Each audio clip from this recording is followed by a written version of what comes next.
Voltar ao Maracanã ao vivo, o Marcelo Salles, técnico interino do Flamengo, está falando depois da vitória 1-0, classificação rubro-negra na Copa do Brasil. O Diego, hoje o Bruno, tivessem também uma condição de poder voltar um pouco menos e ter uma condição de contra-atacar com mais velocidade, com mais saúde, para a gente poder ter um contra-ataque mais veloz. Marcelo, parabéns aí também pela classificação para a próxima fase. Vocês entraram com a vantagem, né? Dos 3 resultados no futebol, o Flamengo entrou com 2 resultados a seu favor. Eu queria saber como é que você trabalhou nesse sentido e vimos que o Corinthians, no primeiro tempo, arriscou até um pouco mais, né? Teve a bola na trave e depois, no segundo tempo, quando o Flamengo controlou mais o jogo, mesmo com a entrada dos 3 atacantes, eles criaram mais com o Flamengo podendo suportar. Queria saber a análise que você faz exatamente com a vantagem que você tinha e o que você pretendeu durante o jogo, durante o curso da partida. Primeiro, a gente nunca pensou em usar a vantagem logo do início. Obviamente que você chega no final do jogo, se o jogo tivesse empatado, seria normal você controlar um pouco mais a partida. Mas desde o início, a gente entrou pensando em fazer o gol. Jogamos um primeiro tempo abaixo do que nós pensávamos, não foi um primeiro tempo bom. O segundo tempo corrigimos, fizemos os ajustes, as coisas aconteceram. Obviamente, como o tempo vai passando, o time do Corinthians foi colocando mais jogadores de frente e foram complicando mais, numa situação mais controlada, porque eles só tinham bola alta, eles não tinham penetração por dentro, uma ou outra jogada pelo lado, mas era sempre bola alta para o Gustavo, Bocelli, para o Love, tentando fazer no pivô. Então a gente controlou essa entrada da área. Até tirei o Arão um pouquinho, vocês não devem ter sabido, mas ele no intervalo sentiu um pouquinho de dor no estômago, não estava assim, bem nesse dia, mas dentro de campo o Arão eu acho que fez um grande jogo. Eu acho que o reconhecimento do torcedor também, aplaudindo até quando ele saiu, justificou a atuação que ele teve hoje. E a nossa questão nessa situação de organização foi nesse sentido, de tentar fazer com que eles jogassem pelo lado e a gente neutralizasse esse tipo de jogada de bola alta. Marcelo, boa noite.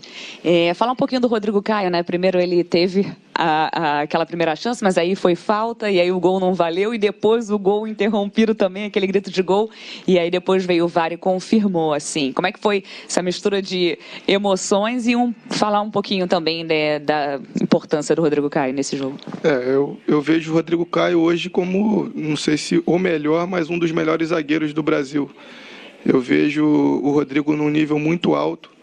Quem conhece o Rodrigo do dia a dia sabe o profissional que o Rodrigo é. As características dele atendem muito ao que eu penso e agrada muito ao nosso torcedor. Então ele rapidamente se identificou com o nosso clube, chegou, parece que ele joga aqui há 10 anos no Flamengo já.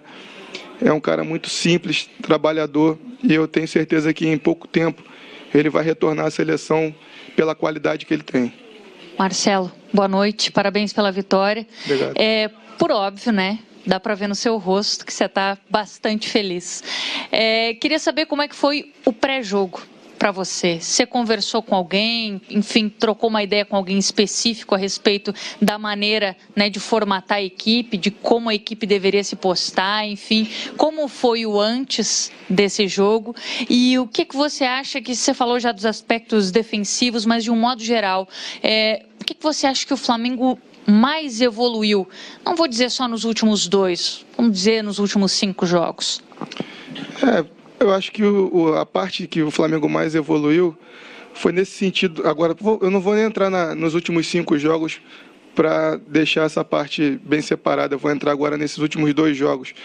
Eu acho que a gente evoluiu nessa parte de eu ter trazido um pouquinho o Arão para trás e ter colocado esses 6 homens defendendo ali atrás. Eu acho que isso foi uma parte que a gente ajustou para a nossa parte defensiva ficar mais fortalecida.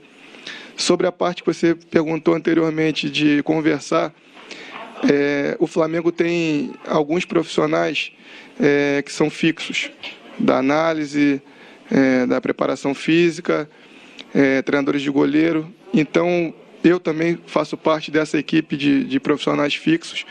Então, eu me cerquei com todos eles. São amigos, são profissionais muito capacitados e todos me ajudaram muito. Eu sou muito grato à minha comissão técnica, porque em nenhum momento eles se deixaram de me ajudar em algum momento. Aproveitando, já estendendo os agradecimentos à nossa comissão técnica, queria agradecer também a confiança que o nosso presidente depositou no nosso trabalho, a confiança que o Marcos Braz depositou no nosso trabalho, os diretores, o Noval, o Pelaipe, que também depositaram. Então, todos me apoiaram nesse momento, que foi um momento de transição. Então, em nenhum momento eu me senti sem apoio de nenhum setor do clube. Todos os setores do clube, desde o mais humilde funcionário do CT até o mais alto escalão do nosso clube, todos me apoiaram. E isso foi fundamental para que as coisas fossem acontecendo. Marcelo, boa noite, parabéns pela vitória, pela classificação. Queria te perguntar exatamente sobre o que você falou em relação a sair na velocidade, né, para o contra-ataque. O Flamengo poderia ter aproveitado melhor isso, mas assim, de onde eu estava, de onde eu assisti o jogo, muitos torcedores do Flamengo se perguntavam por que você não mexia no jogo no segundo tempo, não mexia no time, né? Você demorou para mexer, foi mexer a primeira substituição só com 30 minutos no segundo tempo, se eu não me engano. Na velocidade e acabou não chegando na bola.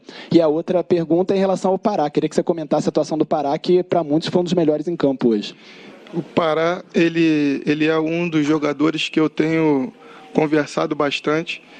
Ele é um atleta que eu vejo com muita regularidade na parte defensiva. Ele é um atleta muito dedicado. Tudo que eu tenho pedido a ele de posicionamento, ele vem fazendo, e eu acho que esse ajuste defensivo fez com que todos da parte defensiva crescessem.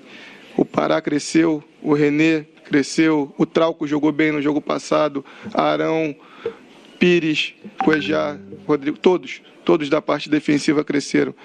Então, eu acho que o Pará ele vem cada vez mais desenvolvendo. Eu acho que ele ainda tem muita coisa para acrescentar para o nosso clube. Ele vai melhorar ainda cada vez mais pelo potencial que ele tem e pelo profissional que ele é. Dedicação, isso aí nunca faltou para o Pará. E eu tenho certeza que nunca vai faltar, porque ele é um cara muito correto e muito profissional. A primeira pergunta eu esqueci. Bom, estamos satisfeitos aqui já com as explicações do Marcelo Salles. Pascoal, depois da vitória do Flamengo 1-0, ele pegou um rabo de foguete, né? Porque o Flamengo tinha vantagem, mas era um jogo difícil contra um adversário gigante, como é também o Flamengo, e que fez uma boa partida. Marcelo Salles, pelo resultado, pela classificação, não dá para dizer que não se saiu bem hoje. Saiu-se bem. Não, né? Ele se saiu muito bem. Ele foi chamado para 2 partidas e nas 2 partidas ele trabalhou bem. Ganhou do Fortaleza e confirmou a classificação na Copa do Brasil com a vitória diante do Corinthians, mesmo reconhecendo que em alguns momentos o Corinthians foi até superior. O Corinthians jogou uma boa partida, como a gente já havia dito. Agora, ele foi chamado a essa situação e ele já deixou uma letra ali, ó. Nós temos uma comissão fixa no Flamengo. No Flamengo já pode contar conosco em todas as situações. E foi exatamente isso. Tendo o apoio do presidente, o apoio dos dirigentes, o apoio dos torcedores e principalmente o apoio dos jogadores, as coisas funcionaram bem para o time do Flamengo nessa partida diante do Corinthians. É positivo a gente ver o time do Flamengo jogando com objetividade. É positivo a gente ver o Flamengo saindo daquele marasmo do toque de bola, de segurar demais a bola. O Flamengo tem velocidade, tem iniciativa para fazer um jogo melhor do que vinha fazendo. Ele reposicionou alguns jogadores, é verdade. Os laterais já não saem tanto como saíam na época do Abel. Os volantes não passam tanto como passavam na época do Abel. Um pouco mais contidos, deixando os homens da frente e do meio para frente para resolverem a situação de ataque. E aí a qualidade acaba fluindo, porque, convenhamos, tem jogador com qualidade absurda no time do Flamengo. Everton Ribeiro, Gabriel Barbosa, Diego,